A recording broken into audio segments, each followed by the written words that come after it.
हरे कृष्णा।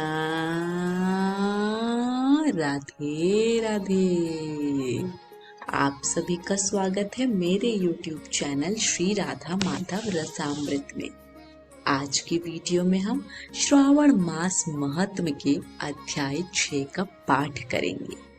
पिछले अध्याय 5 में हमने देखा कि शिव जी ने सनत कुमार को श्रावण मास में किए जाने वाले विभिन्न व्रत अनुष्ठान और रविवार व्रत वर्णन में सुकर्मा द्विज की कथा को सुनाया था। आज की वीडियो में हम सोमवार व्रत विधान के बारे में जानेंगे। तो आइए कथा शुरू करते हैं। पर सबसे पहले हम प्रणाम करेंगे हमारे गणपति जी को। पान फूल मोदक चढ़े लड्डू मेवा थाल, सद्गुण हमको दीजिए हे शिव जी के लाल। बोलो गणपति महाराज की जय। अब हम प्रणाम करेंगे हमारे गुरु महाराज को। 68 तीरथ गुरु चरण परवे होत अखंड, सहजो ऐसो धाम ना सकल अंड ब्रह्मंड। बोलो गुरु महाराज की जय। जय शिव शंभु, जय शिव शंकर। सोमवार व्रत विधान। सनत कुमार बोले, हे भगवान, मैंने रविवार का हर्षकारक महात्म्य सुन लिया। अब आप श्रावण मास में सोमवार का महात्म्य मुझे बताइए। ईश्वर बोले, हे सनत कुमार, सूर्य मेरा नेत्र है, उसका महात्म्य इतना श्रेष्ठ है तो फिर उमा सहित सोम मेरे नाम वाले उस सोमवार का कहना ही क्या। उसका जो महात्म्य मेरे लिए वर्णन के योग्य है उसे मैं आपसे कहता हूँ। सोम चंद्रमा का नाम है और यह ब्राह्मणों का राजा है। यज्ञों का साधन भी सोम है। उस सोम के नाम के कारणों को आप सावधान होकर मुझसे सुनिए, क्योंकि यह वार मेरा ही स्वरूप है, अतः इसे सोम कहा गया है। इसीलिए यह समस्त राज्य का प्रदाता तथा श्रेष्ठ है। व्रत करने वाले को यह संपूर्ण राज्य का फल देने वाला है। हे विप्र, उसकी विधि सुनिए। मैं आपको विस्तार पूर्वक बता रहा हूँ। 12 महीनों में सोमवार अत्यंत श्रेष्ठ है। उन मासों में यदि सोमवार व्रत करने में असमर्थ हो तो श्रावण मास में इसे अवश्य करना चाहिए। इस मास में इस व्रत को करके मनुष्य वर्ष भर के लिए व्रत का फल प्राप्त करता है। श्रावण में शुक्ल पक्ष के प्रथम सोमवार को यह संकल्प करें कि मैं विधिवत इस व्रत को करूंगी। शिव जी मुझ पर प्रसन्न हो। इस प्रकार चारों सोमवार के दिन, और यदि 5 हो जाए तो उसमें भी प्रातः काल यह संकल्प करें और रात्रि में शिव जी का पूजन करें। 16 उपचारों से सायंकाल में भी शिव जी की पूजा करें और एकाग्रचित होकर इस दिव्य कथा का श्रावण करें। हे सनत कुमार, इस सोमवार की कही जाने वाली विधि को अब मुझसे सुनिए। श्रावण मास के प्रथम सोमवार को इस श्रेष्ठ व्रत को प्रारंभ करें।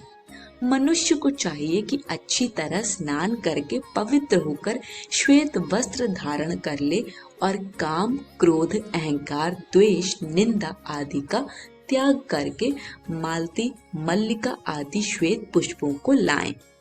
इनके अतिरिक्त अन्य विविध पुष्पों से तथा अभीष्ट पूजनोपचारों के द्वारा त्र्यंबक इस मूल मंत्र से शिव जी की पूजा करें। उसके बाद कहें, मैं शिव, भावनाश, महादेव, उग्र, उग्रनाथ, भाव, शशिमौली, रुद्र, नीलकंठ, शिव तथा भवहारी का ध्यान करता हूँ। इस प्रकार अपने विभव के अनुसार मनोहर उपचारों से देवेश शिव का विधिवत पूजन करें। जो इस व्रत को करता है उसके पुण्य फल को सुनिए। जो लोग सोमवार के दिन पार्वती सहित शिव की पूजा करते हैं वे पुनरावृत्ति से रहित अक्षय लोक प्राप्त करते हैं। हे सनत कुमार, इस मास में नक्त व्रत से जो पुण्य प्राप्त होता है उसे मैं संक्षेप में कहता हूँ। देवताओं तथा दानवों से भी अभेद्य 7 जन्मों का अर्जित पाप नक्त भोजन से नष्ट हो जाता है, इसमें संदेह नहीं करना चाहिए। अथवा इस अत्युत्तम व्रत को उपवास पूर्वक करें। इसे करने से पुत्र की इच्छा रखने वाला मनुष्य पुत्र प्राप्त करता है और धन चाहने वाला धन प्राप्त करता है। वह जिस जिस अभीष्ट की कामना करता है उसे पा जाता है। इस लोक में दीर्घकालिक वांछित सुखोप भोगों को भोगकर अंत में श्रेष्ठ विमान पर आरूढ़ होकर वह रुद्र लोक में प्रतिष्ठा प्राप्त करता है। चित्त चंचल है, धन चंचल है और जीवन भी चंचल है। ऐसा समझकर प्रयत्न पूर्वक व्रत का उद्यापन करना चाहिए। चांदी के वृषभ पर विराजमान सुवर्ण निर्मित शिव तथा पार्वती जी की प्रतिमा अपने सामर्थ्य के अनुसार बनानी चाहिए। इसमें धन की कृपणता नहीं करनी चाहिए। उसके बाद एक दिव्य तथा शुभ लिंग तो भद्र मंडल बनाएं तथा उसमें 2 श्वेत वस्त्रों से युक्त एक घट स्थापित करें। घट के ऊपर तांबे अथवा बांस का बना हुआ पात्र रखें और उसके ऊपर उमा सहित शिव को स्थापित करें। उसके बाद श्रुति, स्मृति तथा पुराणों में कहे गए मंत्रों से शिव की पूजा करें। पुष्पों का मंडप बनाएं तथा उसके ऊपर सुंदर चंदोवा लगाएं। उसमें गीतों तथा बाजों की मधुर ध्वनि के साथ रात्रि में जागरण करें।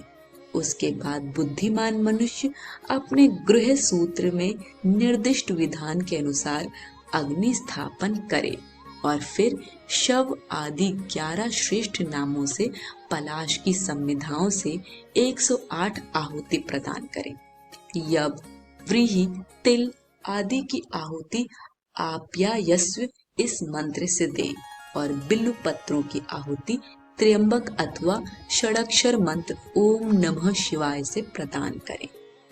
उसके बाद स्विष्टकृत होम करके पूर्णाहुति देकर आचार्य का पूजन करें और बाद में उन्हें गौ प्रदान करें। उसके बाद 11 श्रेष्ठ ब्राह्मणों को भोजन कराएं तथा उन्हें वंश पात्र सहित 11 घाट प्रदान करें। इसके बाद पूजित देवता को तथा देवता को अर्पित सभी सामग्री आचार्य को दे और तत्पश्चात प्रार्थना करें, मेरा व्रत परिपूर्ण हो और शिव जी मुझ पर प्रसन्न हो। उसके बाद बंधुओं के साथ हर्ष पूर्वक भोजन करें। इसी विधान से जो मनुष्य व्रत को करता है वह जिस जिस अभिलषित वस्तु की कामना करता है उसे प्राप्त कर लेता है और अंत में शिव लोक को प्राप्त होकर उस लोक में पूजित होता है। हे सनत कुमार, सर्वप्रथम श्री कृष्ण ने इस मंगलकारी सोमवार व्रत को किया था। श्रेष्ठ आस्तिक तथा धर्मपरायण राजाओं ने भी इस व्रत को किया था। जो इस व्रत का नित्य श्रवण करता है वह भी उस व्रत के करने का फल प्राप्त करता है। इस प्रकार श्री स्कंद पुराण के अंतर्गत ईश्वर सनत कुमार संवाद में श्रावण मास महात्म्य में सोमवार व्रत कथन नामक 6ठा अध्याय पूर्ण हुआ। आज की कथा यही समाप्त होती है। अगर आपको ये कथा पसंद आई हो तो कमेंट बॉक्स में हमें अपना फीडबैक जरूर दीजिए। वीडियो को लाइक शेयर करें और चैनल को सब्सक्राइब करें।